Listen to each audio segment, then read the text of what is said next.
तो आज 24वें काव्य में आचार्य भगवान ये बता रहे हैं, शिष्य ने प्रश्न किया कि आत्मा का ध्यान जो कर रहे हैं योगी जन, उनको क्या प्राप्ति होती है, आत्मा का ध्यान करने से क्या प्राप्त करेंगे। तो कहते हैं, देखो सबसे पहले उच्चारण, परिसहाद्य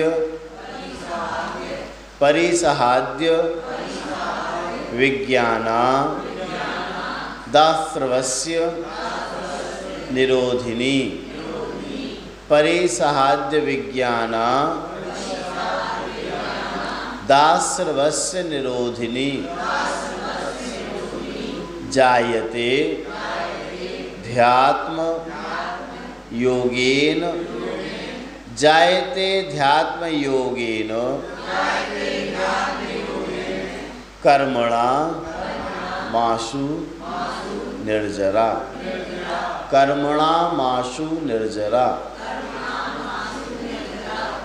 परिसहाद्य विज्ञाना दास्रवस्य निरोधिनी। जायते ध्यात्म योगेन कर्मणामासु निर्जरा। परिसहाद्य विज्ञाना दास्रवस्य निरोधिनी। जायते ध्यात्म योगेन कर्मणामासु निर्जरा।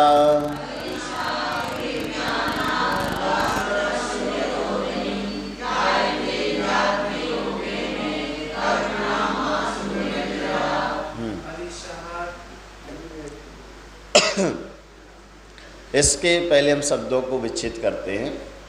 परिसहादि क्या निकलेगा? परिसह आदि।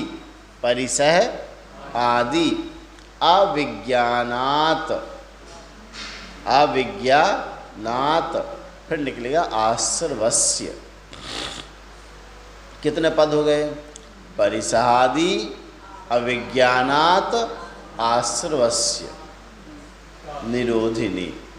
फिर जायते अध्यात्म योगेन। जायते अध्यात्म योगेन, जो वो चिन्ह बना रहता है ना ऐसा, एस जैसा, उसको बोलते हैं अवग्रह। जब हम विच्छेद करते हैं तो वापस आ के रूप में बदल जाता है।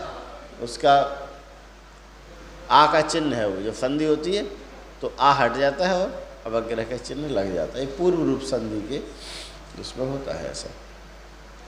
तो क्या निकलेगा? अध्यात्म योगेन कर्मणाम आसु निर्जरा। कर्मणाम आसु निर्जरा। तो शिष्य ने प्रश्न किया था, क्या प्रश्न किया था कि आत्मा का ध्यान करने से क्या होता है। तो आचार्य भगवान उत्तर देते हैं, जायते अध्यात्म योगेन। जायते होता है अध्यात्म योगेन, अध्यात्म के योग से, अर्थात आत्मा का चिंतन करने से। अध्यात्म शब्द का मतलब ये है, लोग अध्यात्म शब्द को समझते नहीं हैं। अधि और आत्मा, अधि आगे लगा है और आत्मा पीछे है, तो अध्यात्म हो गया। और अधि का अर्थ होता है मैं, आत्मा में। उस पद का अर्थ क्या हुआ? आत्मा में।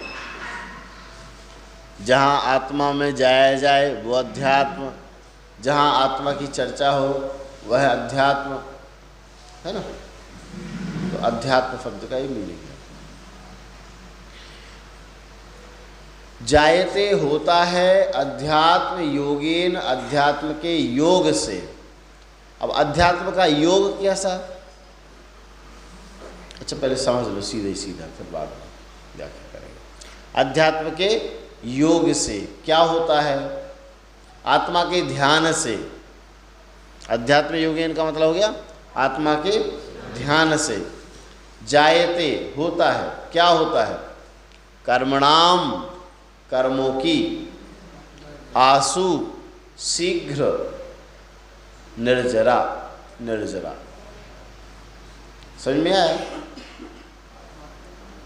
अध्यात्म के योग से, आत्मा का ध्यान करने से, आत्मा में लीन होने से कर्मणाम, कर्मों की, आसु शीघ्र निर्जरा, निर्जरा जायते, होती है।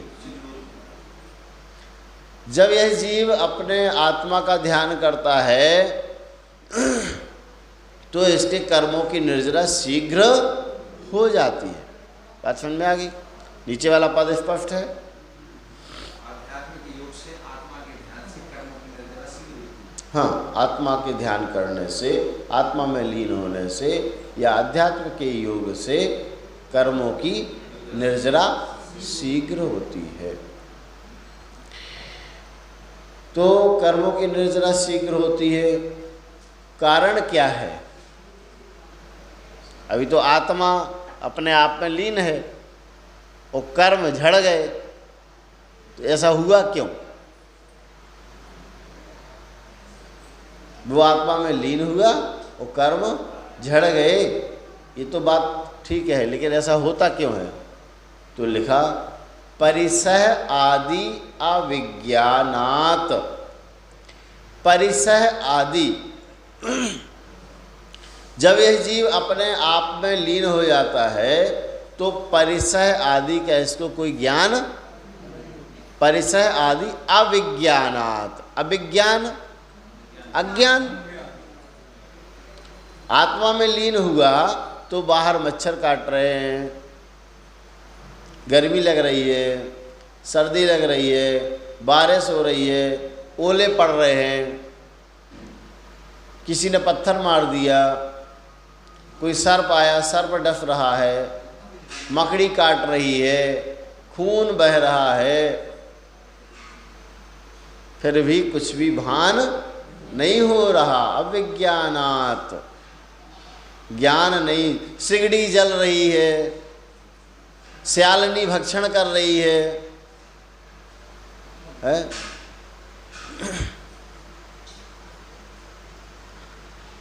तो इस प्रकार के उदाहरण मिलते हैं। तो इनको क्या है? अविज्ञानात, बाहर क्या चल रहा है उसका ज्ञान नहीं है, वे अपने आप में लीन हो गए। तो क्या हुआ इससे? कर्मणाम आसु निर्जरा, कर्मों की शीघ्र निर्जरा हो जाती है। क्योंकि जो कारण थे कर्मों के आने में, उन कारणों का कोई प्रभाव ही नहीं पड़ा। आश्रवस्य निरोधिनी, आश्रव को रोकने वाली। ठीक है, अब दो बातें होती हैं। आश्रव को रोकना मतलब कर्मों का क्या करना? संवर।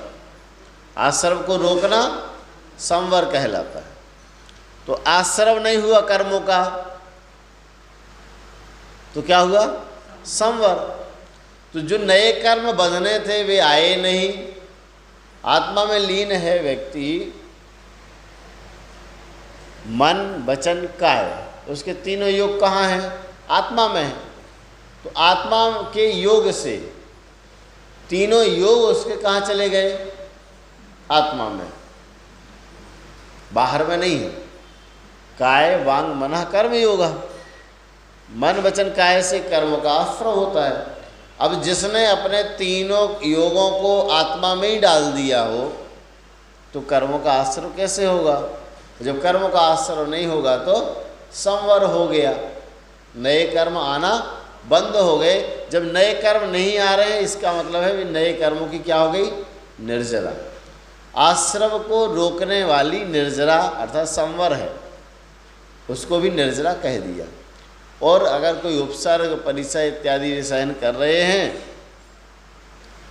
तो तप बल से जो पूर्व में बंधे हुए कर्म हैं वे भी निर्जरा को प्राप्त हो जाते हैं। क्योंकि जितना उपसर्ग हो रहा है, जो परिचय सहन करना पड़ रहा है, वह क्या है?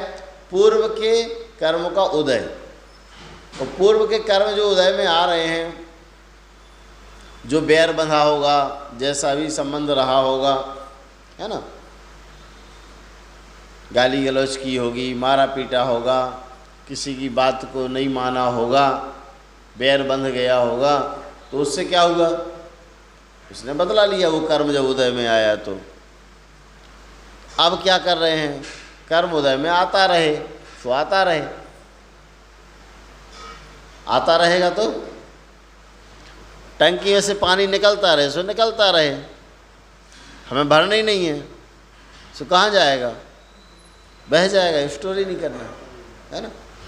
तो जो पूर्व के कर्म थे, पाप कर्म जो उदय में आ रहे थे, उनमें उनकी कोई उसका भी ज्ञान वहाँ नहीं है, बुद्धि लग ही नहीं रही वहाँ पर। तो क्या हुआ?